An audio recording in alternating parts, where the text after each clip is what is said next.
এই মালিক শ্রমিকের জন্য আল্লাহ শ্রমের মর্যাদা কিভাবে দিয়েছেন দেখেন। যারা শ্রমিক হয় এই মানুষগুলোর গুণ হলো নবীদের গুণ। আগামীকাল যে বলেন শ্রমিকদের গুণ কার? জোরে বলতে হবে, সকলেই বলতে হবে। একজন শ্রমিক মানে একজন নবীর গুণ। কার গুণ? নবীর গুণ। আমার ভাইরা, দাউদ আলাইহিস সালাতু ওয়াস সালাম তিনি ছিলেন নবী, কথা ঠিক কিনা? তিনি ছিলেন নবী, কিন্তু আমার আল্লাহ দাউদ আলাইহিস সালামকে কি গুণে গুণান্বিত করেছেন? তিনি ছিলেন একজন লোহার কর্মকার। কিসের কর্মকার? লোহার কর্মকার। তিনি কামারের কাজ করতেন। কত পরিশ্রম করতেন, এই পরিশ্রম করে করে তিনি জীবিকা অর্জন করেছেন। পরিশ্রম ছাড়া এই দুনিয়ার মানুষ কখনো উন্নতি করতে পারে না। কি পারে না বলেন? পরিশ্রম ছাড়া এই দুনিয়ার মানুষ কখনো উন্নতি লাভ করতে পারে না। যদি আপনি উন্নতি লাভ করতে চান তাহলে অবশ্যই আপনার পরিশ্রম লাগবে। কি লাগবে? পরিশ্রম লাগবে। আমার ভাইরা, রব্বুল আলামিন এই জন্য ডাক দিয়ে বলেন, লাকাদ খালাকনাল ইনসানা ফি কাবাদ। সূরা বালাদে আল্লাহ বলেন, সূরা বালাদ আয়াত নাম্বার 4 আল্লাহ বলেন, আমি মানুষকে সৃষ্টি করেছি পরিশ্রম করার জন্য। কিসের জন্য? কিসের জন্য? আর এক জায়গায় জেনেছি, ওমা খালাকতুল জিন্না ওয়াল ইনসা ইল্লা লিয়াবুদুন। আল্লাহ বলেন, আমি জিন এবং ইনসানকে সৃষ্টি করেছি আমার ইবাদতের জন্য। কার জন্য? আমার ইবাদতের জন্য। কিন্তু রব্বুল আলামিন সূরা বালাদের 4 নম্বর আয়াত 30 নম্বর পারায় আল্লাহ বলেন, লাকাদ খালাকনাল ইনসানা ফি কাবাদ। আমি মানুষকে সৃষ্টি করেছি পরিশ্রম করার জন্য। তাহলে এক জায়গায় ইবাদতের জন্য, আর এক জায়গায় কি? পরিশ্রমের জন্য। রব্বুল আলামিন আরেক জায়গায় বলেন, ইয়া আইয়ুহাল ইনসানু ইন্নাকা কাদিহুন ইলা রাব্বিকা কাদহান ফামুলাকি। হে মানুষ, তুমি যদি আল্লাহর সঙ্গে সাক্ষাৎ করতে চাও, তুমি যদি আল্লাহর সঙ্গে সাক্ষাৎ করতে চাও, ও মানুষ তুমি যদি আল্লাহর নিকটবর্তী হতে চাও, ইয়া আইয়ুহাল ইনসান, সূরা ইনশিকাক আয়াত নাম্বার 6 কত? সূরা ইনশিকাক আয়াত নাম্বার 6 30 নাম্বার পারা। আল্লাহ বলে, হে মানুষ, তুমি নিজ প্রতিপালকের কাছে না পৌঁছা পর্যন্ত নিরবচ্ছিন্নভাবে পরিশ্রম করে যাবে। কারণ পরিশ্রমের মাধ্যমে আমার আল্লাহ তাআলা তোমাকে আল্লাহর নিকটবর্তী নিয়ে যায়। কিসের মাধ্যমে? পরিশ্রমের মাধ্যমে আল্লাহ কি করে? আল্লাহর নিকটবর্তী নিয়ে যায়। আলাইহি ওয়াসাল্লাম। সকল প্রশংসা কার জন্য? সকলে বলি আলহামদুলিল্লাহ। আমরা সকলে ভালো আছি? জি আলহামদুলিল্লাহ। আল্লাহ সুবহানাহু ওয়া তাআলা আমাদেরকে ভালো রেখেছেন, আমাকেও ভালো রেখেছেন। আল্লাহ রব্বুল আলামিনের কাছে অগণিত প্রশংসা যে আল্লাহ সুবহানাহু ওয়া তাআলা আজকে রবিউল আউয়াল মাসের 2 তারিখে আমাদেরকে উপস্থিত করে দিলেন। শুকরিয়া আদায় করি আলহামদুলিল্লাহ। রবিউল আউয়াল মাসের আজকে 2 তারিখ। তারপরও আমি আজকে রবিউল আউয়াল সম্পর্কে কিছু বলবো না। সাম্প্রতিক সময়ে দেখা যাচ্ছে যে গত সরকার চলে যাওয়ার পরে এই প্রায় 1 মাসে আমরা যে জিনিসগুলো খেয়াল করি সেটা হলো সারা বাংলাদেশ জুড়ে কোনো না কোনো জায়গায়, অফিস আদালতে, যার যার স্থান থেকে সর্বস্তরে বিভিন্ন দাবি দাওয়া নিয়ে সেই সমস্ত জায়গার সেই সমস্ত শ্রমিক কর্মচারী তারা সকলেই তাদের নিজের দাবি দাওয়া নিয়ে সোচ্চার আছে না নাই? সেই বিষয়ের লক্ষ্য নিয়ে আজকে আমি যে বিষয়টা আলোচনা করতে চাই, আসলে আমাদের মাঝে যদি সকলেরই ইসলাম সম্পর্কে ভালো ধারণা থাকে, জানা থাকে, ইসলামে মানুষের কি কি অধিকার আছে, এই অধিকারগুলো বিষয় যদি আমাদের জানা থাকে, ইসলামে একজন শ্রমিকের কি মর্যাদা, কি অধিকার আছে, এটা যদি আমাদের জানা থাকে, তাহলে আশা করি আমরা আমাদের স্থান থেকে আমরা আমাদের শ্রমিকদের উপরে আমরা সেটা প্রয়োগ করতে আমাদের জন্য সহজ হবে। কথা ঠিক কিনা? এই বিষয়কে লক্ষ্য করে আমি আজকে আমার আলোচনার বিষয় নিয়ে আসছি, ইসলামে শ্রমের মর্যাদা কি বলেন তো? ইসলামে প্রথমে আমরা জানব ইসলামে শ্রমের কি মর্যাদা দেওয়া হয়েছে। এ বিষয়টা কি আমরা জানলে উপকৃত হব কিনা বলেন? দরকার কিনা? সম্প্রতি এটা দেখা যাচ্ছে যে সব জায়গায় কম বেশি বিভিন্ন আন্দোলন চলছে, বিভিন্ন দাবি দাওয়া চলছে। আসলে এই দাবি দাওয়াগুলো কেন? যদি আল্লাহ এবং আখেরাতের ভয় কারো থাকতো, তাহলে সেই সমস্ত জায়গার যারা ঊর্ধ্বতন কর্মকর্তা আছে এবং মালিক আছে, তারা কখনো তাদের নিচের যে শ্রমিকরা আছে তাদেরকে কখনো ঠকাতো না।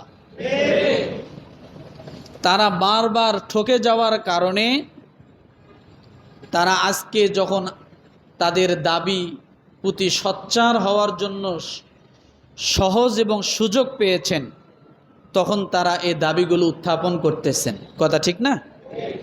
তাহলে আজকে আলোচনার বিষয় কি?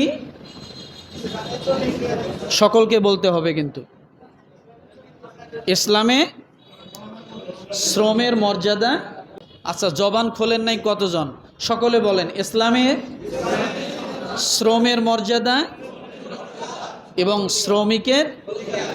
আজকে আলোচনার বিষয় হলো এটা, মনে থাকবে? আসুন আমরা আলোচনার শুরুতে যাই।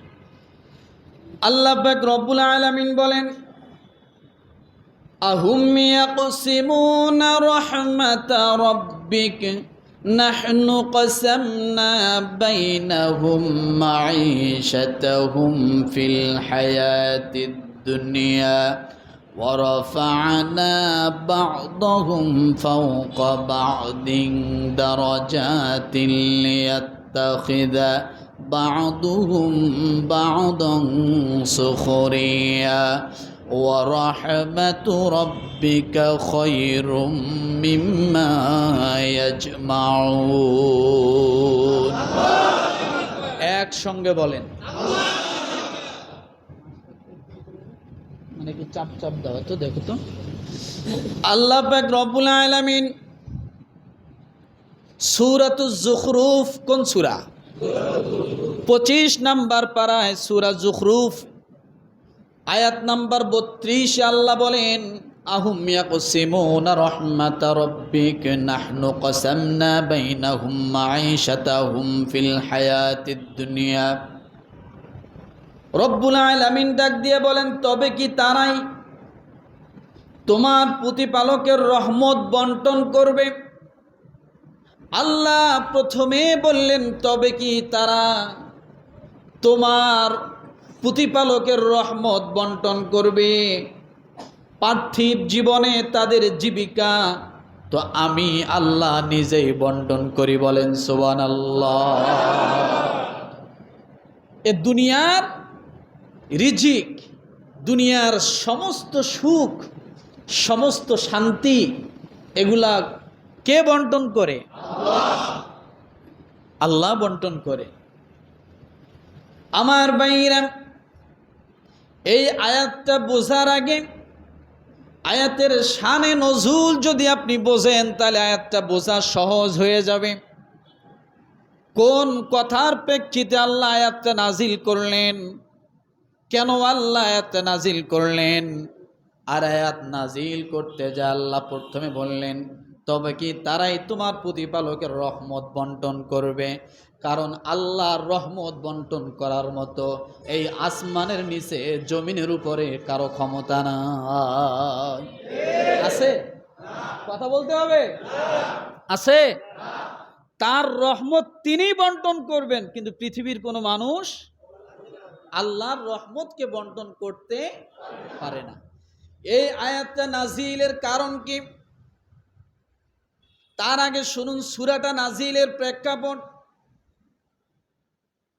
আল্লাহ পাক রব্বুল আলামিন কুরআনুল কারীমের মধ্যে 114টা সূরা দিয়েছেন। 113টা সূরার ক্ষেত্রে পাওয়া যায় কিছু সূরা মক্কায় নাজিল হয়েছে, কিছু সূরা মদিনায় নাজিল হয়েছে। কিন্তু আল্লাহ সুবহানাহু ওয়া তাআলা এই সূরা যুখরুফ নামের সূরাটা কিছু সংখ্যক মুফাসসিরিন কিরাম বলেছেন আল্লাহ মক্কায়ও নাজিল করেন নাই, মদিনায়ও নাজিল করেন নাই। সুবহানাল্লাহ বলবেন। 114টা সূরা আমরা মক্কা এবং মদিনা পাই, কিন্তু এই সূরা যুখরুফের ক্ষেত্রে কিছু সংখ্যক মুফাসসিরিন কিরাম বলেছেন এই 25 নাম্বার পারার সূরা যুখরুফটা আল্লাহ মক্কায়ও নাজিল করেননি, মদিনায়ও নাজিল করেননি। এই সূরা যুখরুফটা আল্লাহ দুনিয়ার জমিনে নাজিল করেন নাই। সুবহানাল্লাহ বলেন। তাহলে সূরা যুখরুফ নাজিল হলো কোথায়? দুনিয়ার জমিনে হলো না, মক্কায় হলো না, মদিনায়ও হলো না। তাহলে সূরা যুখরুফ নাজিল হলো কোথায়? কিছু সংখ্যক, বারবার বলছি, কিছু সংখ্যক মুফাসসিরিন কিরাম বলেন আল্লাহ নবী যখন মেরাজের রজনীতে গেলেন, আরশে আজিমে ভ্রমণ করতে গেলেন, রাসূল যখন ইসরা করে চলে গেলেন, সুবহানাল্লাযী আসরা বিআবদিহি লাইলাম মিনাল মাসজিদিল হারামি ইলাল মাসজিদিল আকসা। আল্লাহ পাক রব্বুল আলামিনের হাবিব যখন আরশে আজিমে মিরাজের জন্য গেলেন, আল্লাহ ডেকে নিয়ে গেলেন। বন্ধুর কাছে যখন চলে গেলেন, দীর্ঘ সময় সেখানে যখন কথা হলো, হাদিয়া আদান প্রদান হলো, আত্তাহিয়াতু লিল্লাহি ওয়াসসালাওয়াতু ওয়াত-তাইয়্যিবাতু আসসালামু আলাইকা আইয়ুহান নাবিয়্যু ওয়া রাহমাতুল্লাহি ওয়া বারাকাতুহু আসসালামু আলাইনা ওয়া আলা ইবাদিল্লাহিস সালিহিন। আল্লাহর নবী খালি হাতে যাননি, এই তাশাহুদ নিয়ে গিয়েছিলেন। আল্লাহর কাছে সমস্ত উম্মতের পক্ষ থেকে রাসূল তার বন্ধুর কাছে যে গেছেন হাদিয়া পেশ করলেন। সুবহানাল্লাহ। আমরা যেমন দুনিয়ার জমিনে একজন মেহমান যখন আমাদের বাড়িতে আসে, মিষ্টির কার্টুন, দই, বিভিন্ন কিছু যখন ফল পাকড় নিয়ে আসে, আমরা খুশি হই। আল্লাহ তাআলা ডাক দিয়ে বলেন, বন্ধু আপনি আমার বাড়িতে আসছেন, কি নিয়ে আসছেন? সঙ্গে সঙ্গে আল্লাহ পাকের কাছে রাসূল ডাক দিয়ে বলে, ইয়া আল্লাহ, আমার উম্মতের তরফ থেকে সমস্ত হাদিয়া আপনার উপরে অর্পণ করে দিলাম।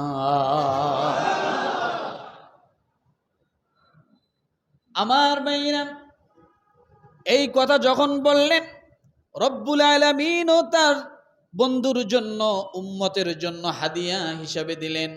কথাবার্তা আলাপচারিত হয়ে গেল।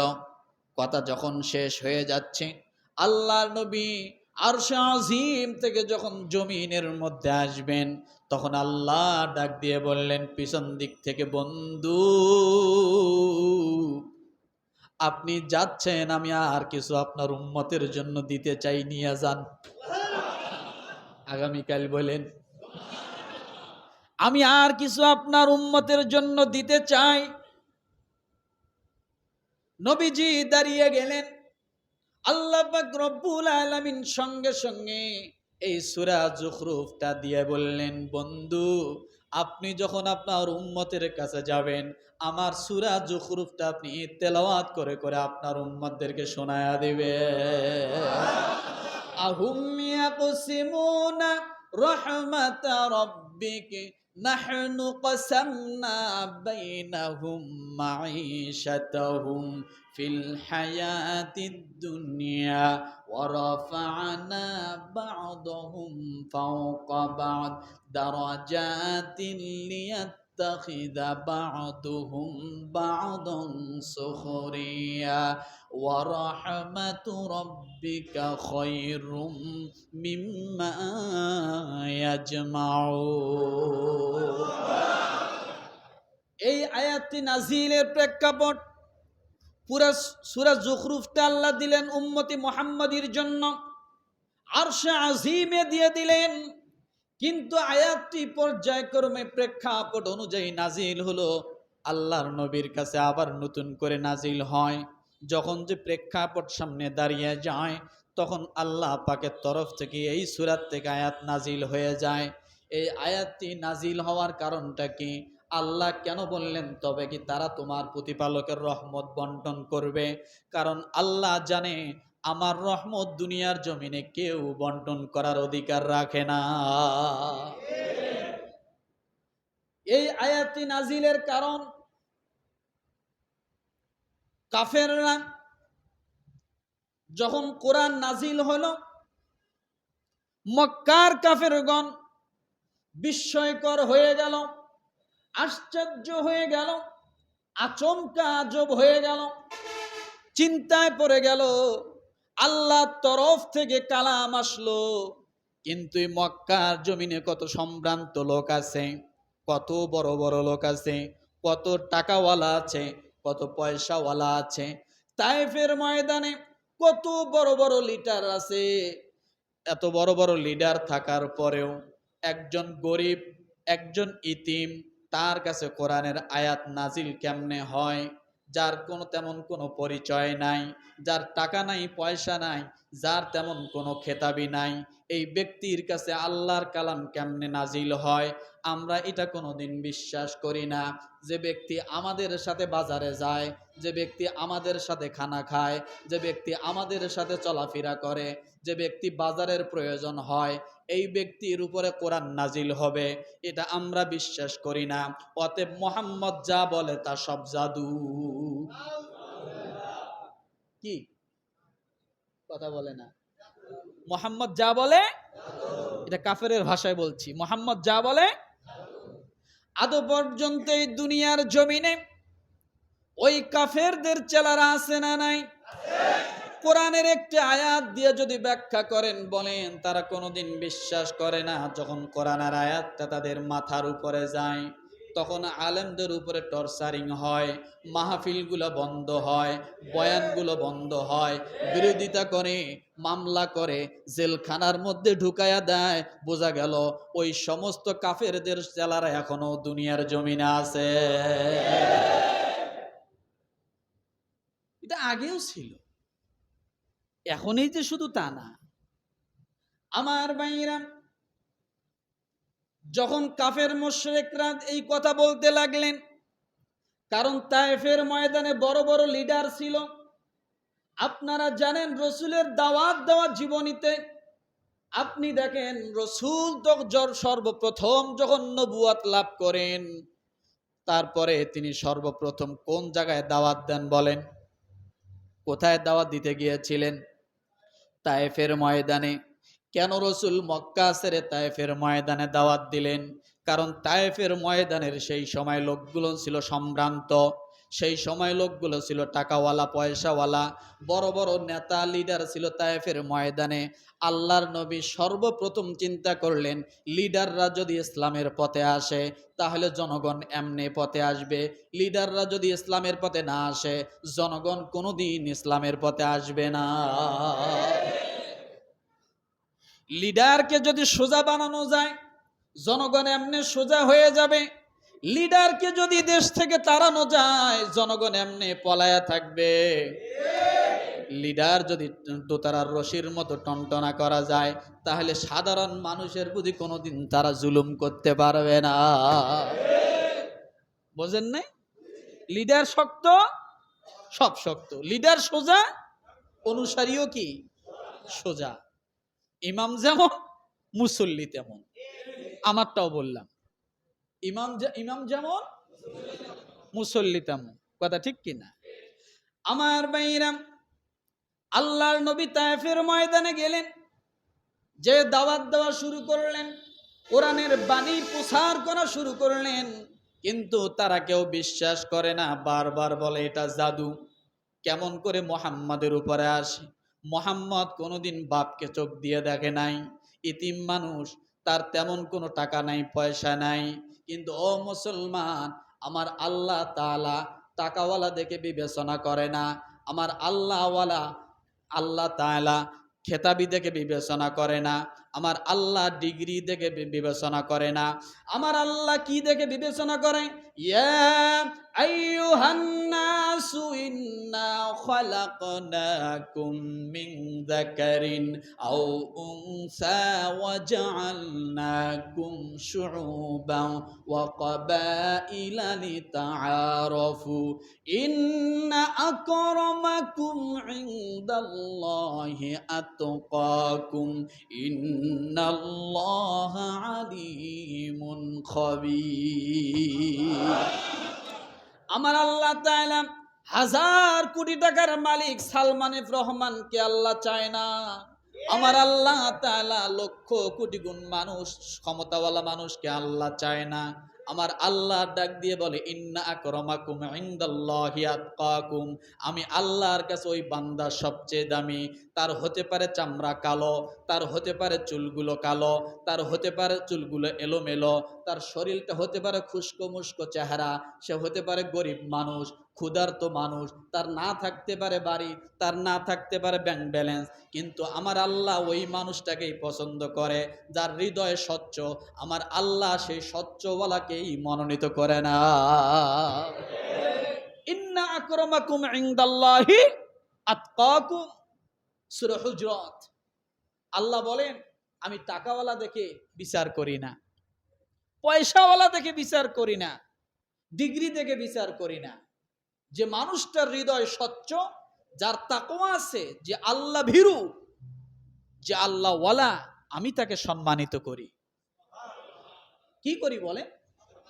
এই জন্য আমার ভাইরা ভালো করে খেয়াল করেন, ওই মক্কার জমিনে অনেক বড় বড় লিডার ছিল। উসমান গনি রাদিয়াল্লাহু তাআলা আনহুর মতো টাকাওয়ালা ছিল। আবু বকর সিদ্দিক রাদিয়াল্লাহু তাআলা আনহুর মতো বিশাল একজন বরকতময় মুরব্বী ছিল। ছিল কি ছিল না? রহমতময় মুরব্বী ছিল। আলীর মতো যুবক ছিল। হযরত উমর রাদিয়াল্লাহু তাআলা আনহুর মতো সৎ সাহসী একজন মানুষ ছিল। তারপরও আমার আল্লাহ তাআলা ওই ব্যক্তিটাকেই পছন্দ করলেন। হযরত হাবশী গোলাম বেলাল রাদিয়াল্লাহু তাআলা আনহুকে আমার আল্লাহ তাআলা মসজিদে নববীর মুয়াজ্জিন বানায়া দিয়েছেন। কি সম্মান আল্লাহ দিয়েছেন! কথা ঠিক না? আমার ভাইরা, এই কাফের মুশরিকরা যখন এই কথাগুলো বলতে লাগলো, এটা কেমন করে হয়, এটা আমরা মানি না। সে মুখ দিয়ে যা বলে, জাদু আওড়াচ্ছে, জাদু বলতেছে। তখন আল্লাহ তাআলা এই আয়াত নাযিল করেন, সূরা যুখরুফের 32 নম্বর আয়াত, আহুম ইয়াকসিমুনা রাহমাতা রাব্বিক। আল্লাহ বলেন, তবে কি তারাই তোমার প্রতিপালকের রহমত বন্টন করবে? কি বন্টন করবে? আল্লাহ কাফেরদের কথা বলছেন, তারা কি তোমার প্রভুর রহমত বন্টন করবে? অর্থাৎ আমি যাকে ইচ্ছা রহমত দেই, যাকে ইচ্ছা ভালোবাসি, যাকে ইচ্ছা উপরে উঠাই, আবার যাকে ইচ্ছা উপরে থেকে নিচে নামায়া দেই। কার ইচ্ছা? কথা বলে, কে পারে? আল্লাহ পারে। এরপরে রব্বুল আলামিন বলেন, নাহনু কাসামনা বাইনাহুম মাঈশাতাহুম ফিল হায়াতিদ দুনিয়া, পার্থিব জীবনে তাদের জীবিকাও তো আমি বন্টন করি। কে বলছে কথা? পার্থিব জীবনের জীবিকা তো আমি বন্টন করছি, এবং আমি তাদের একজনকে অপরজনের উপর আমি আল্লাহ মর্যাদা উন্নত করেছি। আজকে দেখা যায় দুনিয়ার জমিনে অল্প কিছু টাকাওয়ালা ব্যবসা বাণিজ্য করে কিছু টাকার ইনকাম করেছে, কিছু টাকা পেয়েছে, কিছু সম্পদের মালিক হয়েছে। গরিব মানুষ দেখলে সব সময় নাক ছিটকায় আছে না নাই?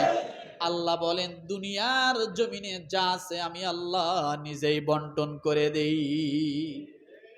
মালিক শ্রমিক, আজকে মালিক বিশাল অহংকারী হয়ে যায়, শ্রমিককে মনে করে পায়ের জুতা। আছে না? শ্রমিককে কি মনে করে? আল্লাহ সে কথাই বলছেন যে পার্থিব জীবনে তাদের জীবিকা তো আমি আল্লাহই বন্টন করি, তাহলে তারা কেন এটা নিয়ে অহংকার করবে? আজকে মালিক এবং শ্রমিক সারা পৃথিবীতে দ্বন্দ্ব, একজন আরেকজনের প্রতিপক্ষ হয়ে আছে। কথা ঠিক না?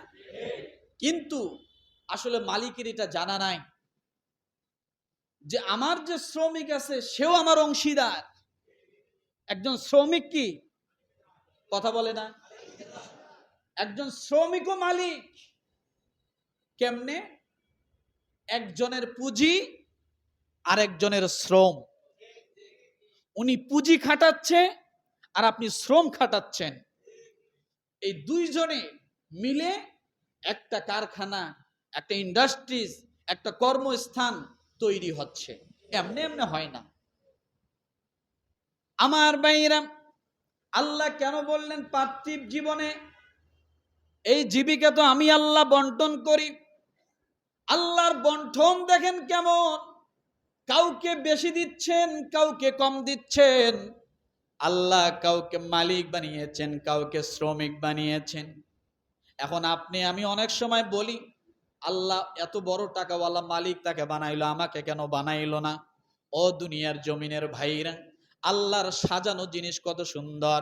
দুনিয়ার সব মানুষ যদি মালিক হয়ে যায় তাহলে শ্রমিক পাবে না, তাহলে শ্রমিক যদি না পায় তামাম দুনিয়া অচল অবস্থায় থাকবে। কি থাকবে? অচল অবস্থায় থাকবে।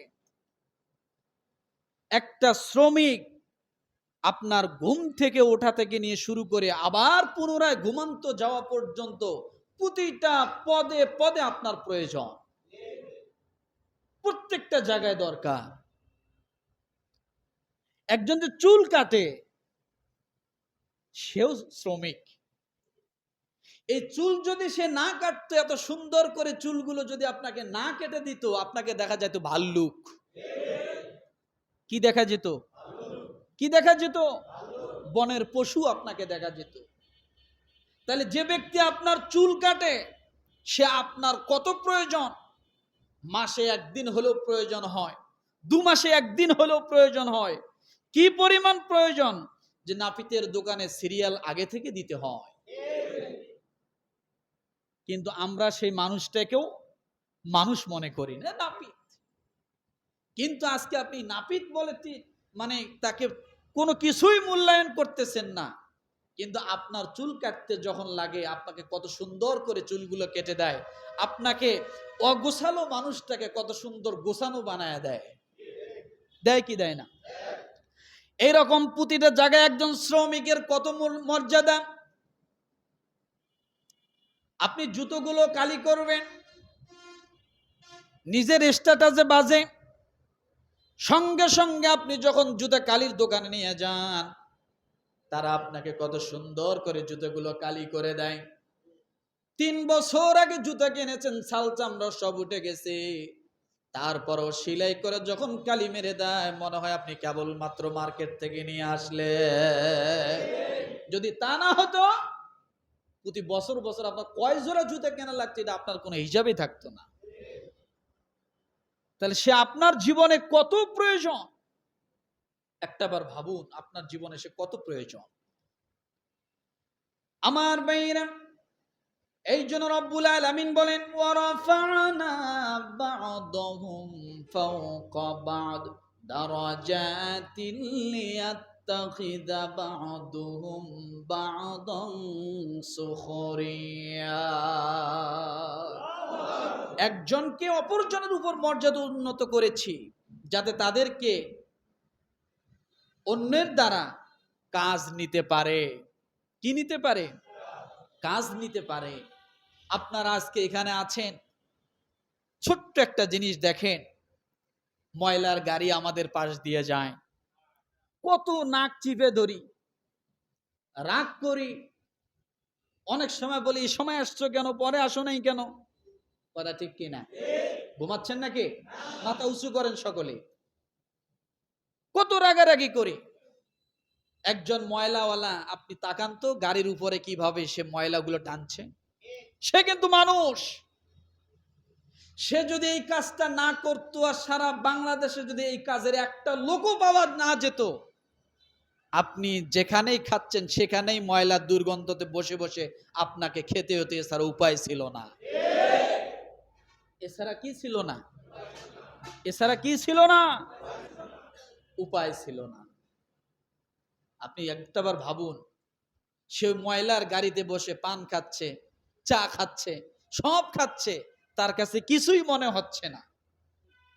আল্লাহ তাকে ওইভাবেই ব্যবস্থা করে দিয়েছেন, ঘৃণা তার অন্তর থেকে দূরে সরায় দিয়েছেন, যে তুমি ঘৃণা করলে আমার হাজারো লাখো মানুষ কষ্ট পাবে। একজন ব্যক্তি লাখো মানুষের জুঠা ময়লা, মানে খারাপ সমস্ত আমাদের পরিত্যক্ত জিনিসগুলোকে তারা একত্রিত করে এক জায়গায় নিয়ে যা ফালাচ্ছে। আবার যেখানে ফালাচ্ছে ওই জায়গাটা যেন দূষণ না হয়, বাতাসে যেন মানুষের জন্য দূষণ জাতীয় বাতাস যেন না আসে, মানুষের জন্য যাতে কোনো ক্ষতি না হয়, রোগ ব্যাধি না ছড়ায়। এই জন্য রব্বুল আলামিন কত সুন্দর করে ব্যবস্থা করলেন। ও দুনিয়ার মানুষ, একটা গরু যখন মরে যাবে, গরুটা মরে যাওয়ার পরে যখন তুমি ফালায় দিবা, গরুটার থেকে গন্ধ ছড়াবে, বাতাস সব কিছু গন্ধে ছড়ায় যাবে, মানুষের ভিতরে চলে যাবে, বাতাসের মাধ্যমে মানুষের ভিতরে গন্ধ চলে যাবে। আল্লাহ বলেন ওই গরুটা যেন পরিত্যক্ত না থাকে, এই জন্য আমি আল্লাহ কিছু পশুর ব্যবস্থা করে দিয়েছি। মরা গরুটা ফালায় দিবা, সঙ্গে সঙ্গে আমি শগুন নামের একটা পশু নির্ধারণ করেছি, ওই মরা গরুটা খেয়ে এসে সাফ করে দিবে, তোমাদের মতো মানুষগুলোকে পরিবেশ সুন্দর করে দিবে। শগুন আছে না? শগুন ভাত খায়, চা খায়, বিড়ি সিগারেট কি খায়? হ্যাঁ, মরা জীব জন্তু জানোয়ার খায়। এই জন্য পশু বিজ্ঞানীরা বলেন, পশুবিদরা বারবার বলেন, শগুন কমে যাচ্ছে, সমাজের জন্য আমাদের বড় ভয়ঙ্কর ক্ষতিকর বায়ু দূষণ হচ্ছে। শগুন যতদিন ছিল বায়ু দূষণ ছিল না, কিন্তু শগুন এখন আমাদের থেকে চলে গেছে, যার কারণে তারা আশঙ্কা মনে করতেছে মানুষ অসুস্থতায় মরে যাবে। আল্লাহর কি ব্যবস্থা! আপনি ঘরে খাবার খান, আপনার ঘরের মধ্যে যখন আপনি মাছের সমস্ত মাংসগুলো খাচ্ছেন, কাঁটাগুলো যখন ফালায়া দিবেন, কাঁটাগুলো পরিত্যক্ত থাকবে, বিভিন্ন পিঁপড়া ধরবে, বিভিন্নভাবে সেটা আপনার ক্ষতি করতে পারে। আল্লাহ ব্যবস্থা করলেন, ও মানুষ তোমরা যখন মাছ খাও, মাছের কাঁটাগুলো যখন থাকবে, এই মাছের কাঁটা খাওয়ার জন্য আমি আল্লাহ তোমাদের সামনে বিড়ালের ব্যবস্থা করে দিলাম, যার কারণে বিড়াল এক রান্নাঘর থেকে নিয়ে আপনার সোফা সেট পর্যন্ত সব জায়গায় ঘোরাঘুরি করে। আছে না নাই? বিড়াল কাটা খায় না? খায়। বিড়াল যেভাবে কাটা খায়, আপনি মানুষ যদি ওইভাবে খাইতে যান, বাঁচবেন? বলেন, কি ব্যবস্থা আল্লাহ করে দিয়েছেন। এই জন্য রব্বুল আলামিন বলেন, প্রত্যেকটা ক্ষেত্রে আমি আল্লাহ এমন সুন্দর করে সাজিয়েছি, ও দুনিয়ার মানুষ আমি এমন সুন্দর করে বন্টন করে দিয়েছি। এই বন্টনের মধ্যে তোমরা যদি নিজেরা বন্টন করতে চাও তাহলে সমস্যা। এই জন্য আল্লাহ বলেন, ওয়া রাহমাতু রাব্বিকা খায়রুম মিম্মা ইয়াজমাউন। আল্লাহ বলেন, তোমার প্রতিপালকের রহমত তো তারা যা অর্থ সম্পদ সঞ্চয় করে তার অপেক্ষাও অনেক শ্রেয়, অনেক উত্তম। কারণ আপনি যত সম্পদ সঞ্চয় করেন না কেন, আর যার কাছে সঞ্চয় নাই, সে যদি আল্লাহর কাছে তাওয়াক্কুল করে, আল্লাহর উপর ভরসা করে, আমার আল্লাহ তাআলা ইলিশ মাছ লাগবে না, কই মাছের ভুনা লাগবে না, ট্যাংরা মাছ শিং মাছ লাগবে না, বড় বড় সাগরের মাছ লাগবে না, মাত্র আলু ভর্তার ডালের মধ্যে আমার আল্লাহ তার শান্তি নিয়োজিত করে দিয়েছে। আছে না নাই? কথা বলেন। এই জন্য আল্লাহ যেভাবে বন্টন করেছেন, এ বন্টন, এটাতে কেউ যদি হাত দেয় তাহলে সেটা ক্ষতিগ্রস্ত হবে। কি গ্রস্ত হবে? ক্ষতিগ্রস্ত হবে। এই জন্য মালিক, শ্রমিক, আল্লাহ এই যে বন্টন করছেন, একজন মালিক, হাজারো শ্রমিক সেই মালিকের কলকারখানায় কাজ করে তারা নিজেদের জীবিকা আহরণ করতেছে। কথা ঠিক কিনা? এই ব্যবস্থা কার? তাহলে এই মালিক যদি আজকে অহংকার করে, গর্ব করে, কত হাজার মালিক আজকে ফকির হয়ে গেছে, যায় নাই? আছে না? এলাকার একটা অফিস যদি, একটা গার্মেন্টস যদি বন্ধ হয়, ওই এলাকা মনে হয় অন্ধকার। হয় কি হয় না? তাহলে বুঝতে হবে আল্লাহ সুবহানাহু ওয়া তাআলা যে রিজিক বন্টন করছেন, কত সুন্দর করে রিজিক বন্টন করছেন, এটাতে কোনো গর্ব, অহংকার, অহমিকা করা যাবে না। আমার ভাইরা, এই জন্য রব্বুল আলামিন ডাক দিয়ে বলেন, ও দুনিয়ার মানুষ, এই মালিক শ্রমিকের জন্য আল্লাহ শ্রমের মর্যাদা কিভাবে দিয়েছেন দেখেন। যারা শ্রমিক হয়, এই মানুষগুলোর গুণ হলো নবীদের গুণ। আগামীকাল যে বলেন, শ্রমিকদের গুণ কার? জোরে বলতে হবে, সকলেই বলতে হবে। একজন শ্রমিক মানে একজন নবীর গুণ। কার গুণ? নবীর গুণ। আমার ভাইয়েরা, দাউদ আলাইহিস সালাতু ওয়াস সালাম, তিনি ছিলেন নবী। কথা ঠিক কিনা? তিনি ছিলেন নবী, কিন্তু আমার আল্লাহ দাউদ আলাইহিস সালামকে কি গুণে গুণান্বিত করেছেন? তিনি ছিলেন একজন লোহার কর্মকার। কিসের কর্মকার? লোহার কর্মকার। তিনি কামারের কাজ করতেন, কত পরিশ্রম করতেন। এই পরিশ্রম করে করে তিনি জীবিকা অর্জন করেছেন।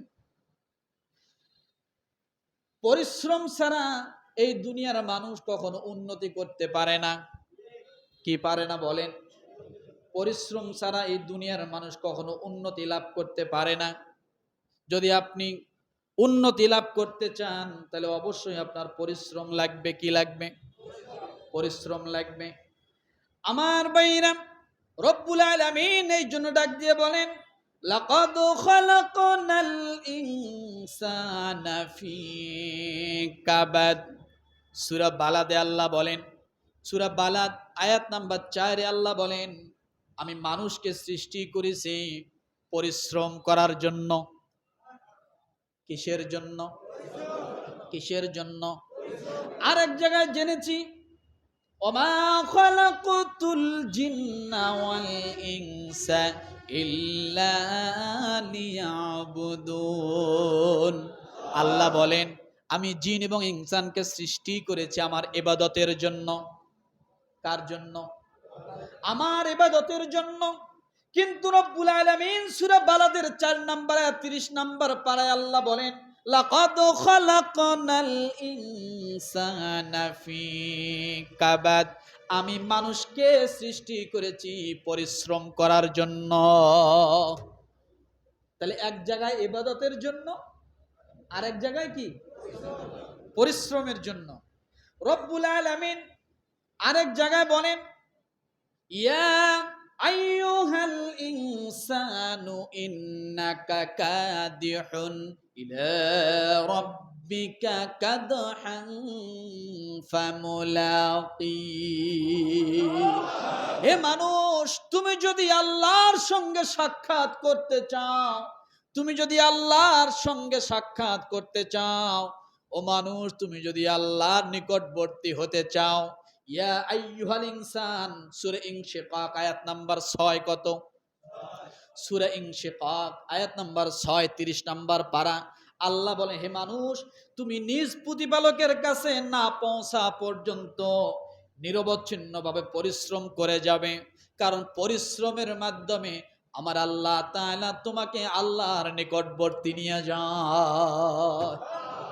কিসের মাধ্যমে? পরিশ্রমের মাধ্যমে আল্লাহ কি করে? আল্লাহর নিকটবর্তী নিয়ে যায়। অলস মানুষ আল্লাহর নিকটবর্তী হতে, জোরে বলেন, তাহলে শ্রমের মর্যাদা আছে না নাই? শ্রম দিলে কি হয়? আল্লাহর যে ব্যক্তি নিকটবর্তী যায় তার মানে সে সোজা জান্নাতে চলে যায়। আর শ্রমের জন্যই আল্লাহ কি করেছেন? মানুষ তৈরি করেছেন। কথা বুঝাতে পারছি?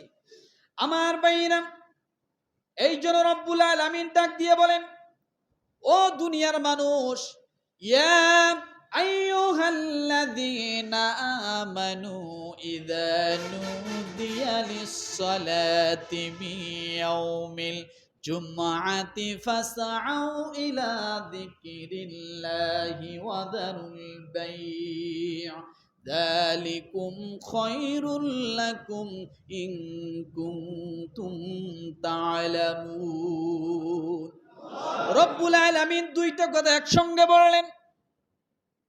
আগে বলেছে আল্লাহ সৃষ্টি করেছেন জিন এবং ইনসানকে ইবাদতের জন্য, কথা ঠিক কিনা?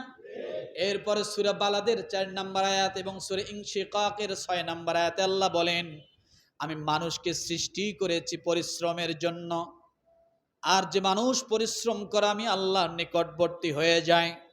এই দুই কথার সমন্বয়ে রব্বুল আলামিন সূরা জুমার 9 নম্বর আয়াতে আল্লাহ বলেন, ইয়া আইয়ুহাল্লাযীনা আমানু ইযা নুদিয়া লিস-সালাতি মিন ইয়াউমিল জুমআতি ফাসআউ ইলা যিকরিল্লাহি ওয়া যারুল বাই'। সূরা জুমআ আয়াত নাম্বার 9। আল্লাহ স্বতন্ত্রভাবে তাম পৃথিবীর সমস্ত মানুষদেরকে আল্লাহ একসঙ্গে ডাক দিলেন না, কিন্তু পরিশ্রমের জন্য আল্লাহ ডাক দিয়েছেন দুনিয়ার সব মানুষকে একসঙ্গে। কিন্তু এই আয়াতের আলোকে আল্লাহ ডাক দিলেন, হে ঈমানদারগণ, জুমার দিন যখন নামাজের সময় হয় তখন আল্লাহর জিকিরের দিকে ধাবিত হও এবং বেচা কিনা ছেড়ে দাও, এটাই তোমাদের জন্য শ্রেয়।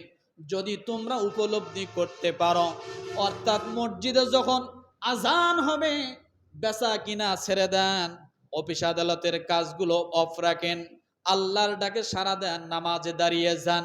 আল্লাহ তাআলা ডাক দিয়ে বলেন, তুমি যখন নামাজে দাঁড়িয়ে যাবা, হয়তো তোমার কাছে প্রশ্ন আসলো, আল্লাহ দুনিয়ার পরিশ্রম করতে বলেছ, আবার নামাজের জন্য দাঁড়িয়ে যেতে বলেছ, এখন আমি নামাজের জন্য দাঁড়িয়ে গেলাম, আল্লাহ দুনিয়ার পরিশ্রম করলাম, এখন আমার জন্য তুমি কি রেখে দিয়েছো? রব্বুল আলামিন ডাক দিয়ে বলেন, ফাইদা কুদিয়াতিস সালাতু ফান্তাশিরু ফিল আরদি ওয়াবতাগু মিন ফাদলিল্লাহ। জোরে জোরে জোরে জোরে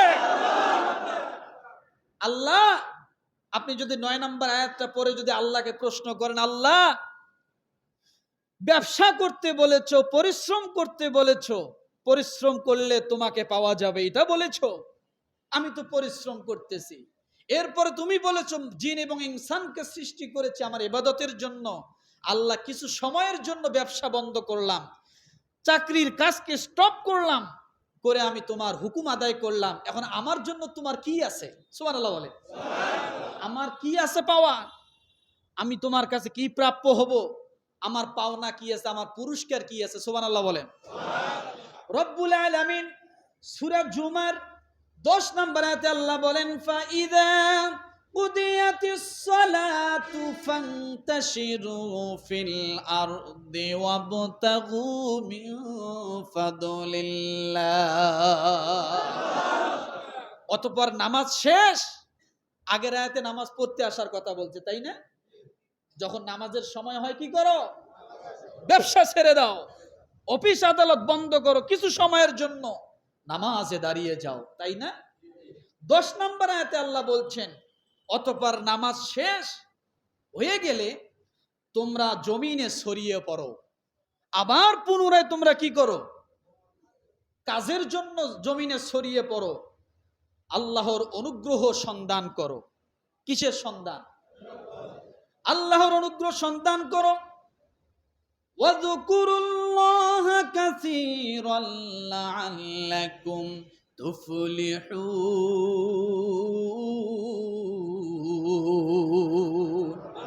আল্লাহ বলেন আল্লাহকে স্মরণ করো বেশি বেশি, যাতে তোমরা সফল কাম হয়ে যাও। কি হয়ে যাও? তাহলে দুইটা আয়াতে মোট বিষয় কয়টা এবার বোঝেন তো। 9 নম্বর আয়াতে আল্লাহ বলেন যখন নামাজের সময় হয় ব্যবসা বাণিজ্য কাজকর্ম শ্রম দেওয়া কি করো? বন্ধ করো, নামাজে দাঁড়াও। এক, নামাজ পেলাম। দ্বিতীয় নম্বরে বলা হয়েছে 10 নম্বর আয়াতে যখন নামাজ শেষ হয়ে গেল তোমরা জমিনে কি করো? তখন আর মসজিদে বসে থেকো না, পাঞ্জেখানায় বসে থেকো না, অফিসের মধ্যে তুমি জায়নামাজ বিছে আর বসে থেকো না। তুমি কি করো? আল্লাহর অনুগ্রহ তালাশ করো।